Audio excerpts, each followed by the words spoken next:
This is Alex Yu and you're watching the Raging Rona Review. In this episode, we are going to talk about the Hollywood live action remake of Akira. Now, I just got news that they have made the shortlist for who's gonna play Tetsuo and Kaneda. Before I go into the shortlist, I wonder if they're actually gonna name them Tetsuo and Kaneda or give them entirely different names. I wouldn't be too surprised if they gave them American names, because that's a little odd if they gave them, Kaneda's character's name in America was named Kaneda and he's white. That just wouldn't make any sense to me. Unless he was like a total anime fan and just changed his name legally. But anyways, before I go into the list, I actually originally wanted James Franco or Joseph Gordon-Levitt to play Kaneda. I don't care which one, I just want either one of them to play Kaneda. I just like them both. I think they would do a really good job playing Kaneda if either one got picked for the role. Anyways, here's the shortlist. Let's start off with Tetsuo. And the shortlist for Tetsuo is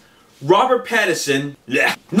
Hell no. Andrew Garfield from Facebook, the Social Network, and James McAvoy from Wanted. Personally, I really like James McAvoy as Tetsuo because I've seen him screaming and freaking out in Wanted, and I could totally see him doing the same type of thing in Akira. So that works out for me. And next, who's gonna play Kaneda? Here's the shortlist. Garrett Hedlund from Tron, Legacy. Michael Fassbender from, I haven't seen him before. Chris Pine from Star Trek. Justin Timberlake from Justin Timberlake. Well, anyways, you know who it is. And Joaquin Phoenix. This, to me, is a no-brainer. Chris Pine, he did an awesome job on Star Trek. I don't want Joaquin Phoenix to play it because he looks a little old. Justin Timberlake, he's actually pretty cool in my books. He did an awesome job in Social Network, but I don't think he fits the role. I still think he's cool. Michael Fassbender, I haven't seen a whole lot of movies that he's in. He was probably in a bunch of movies that I've already seen, but I didn't know that was him. And Garrett Hedlund didn't do anything for me in Tron Legacy, so I totally don't see him being Kaneda. So, as much as I really wanted either James Franco or Joseph Gordon-Levitt to play Kaneda, out of the list that I just mentioned, Chris Pine would be the next best candidate. And for Tetsuo, like I said before, James McAvoy playing Tetsuo would be awesome. But for the love of God, please don't put Robert Pattinson.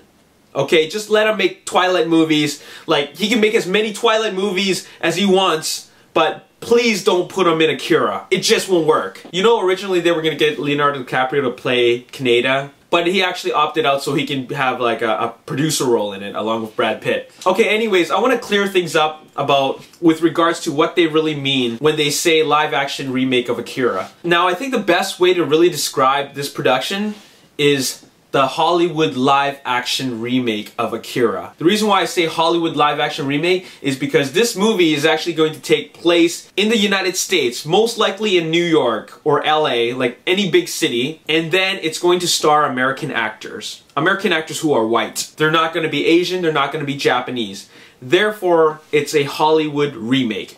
Now, if it was just a live action remake, then that would be the Japanese version, but in live action. What I mean by that is, I just recently saw the trailer for Star Blazers, like actually months ago. Actually, not even Star Blazers. What I meant is Battleship Yamato, which is the original Japanese name for what we saw known as Star Blazers in North America. Anyways, Battleship Yamato, the live action movie, is really a live action carbon copy of the cartoon. So that is actually a Japanese remake. If you really want an accurate remake of Akira, it would have to be in Japanese.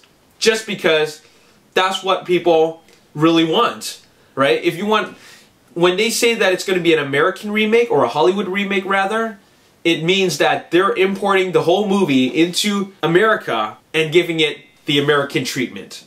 Alright, so I know a lot of people are against it, but I don't actually have a problem with it because it is an American remake. Now, of course, there are shitty movies that have got the American remake treatment, like, for example, Dragon Ball Evolution. They put a white actor in the United States, like, it didn't take place in Japan, Goku wasn't an alien, he wasn't played by an Asian guy, whatever. It's an American remake, so let them do what they want, right? If you want to see a live action version of Dragon Ball, then just wait for the Japanese to come up with their version of it. Then you will see a true accurate version of Dragon Ball. So what I'm really trying to say is that there's really no reason to complain or whine about the fact that Akira is not going to star an Asian actor. Because if it starred a Japanese actor to play Kaneda, they should have it take place in Tokyo and just make a carbon copy of the anime, but in live action. You see what I'm saying? I think an American remake would be kind of cool. I'm really looking forward to it. I hope they stay true to the story. As long as the story is good, changing the characters to be played by American actors doesn't really affect my enjoyment of it. As long as the story is good, I'm gonna really enjoy it. And it doesn't have to take place in Japan. It can take place anywhere in the world as long as they really can portray that exact same story well. You know what I'm saying? Anyways, that's really all I have to say. If you have anything to say about it, just leave your thoughts in the comment section below. And I'm off. This is Alex Yu, and thanks for watching the Rage and Ronin review. Peace. And I want to be able to root for the characters, and I care whether they get shot or live or die or make it. I didn't care for any of them. If they died,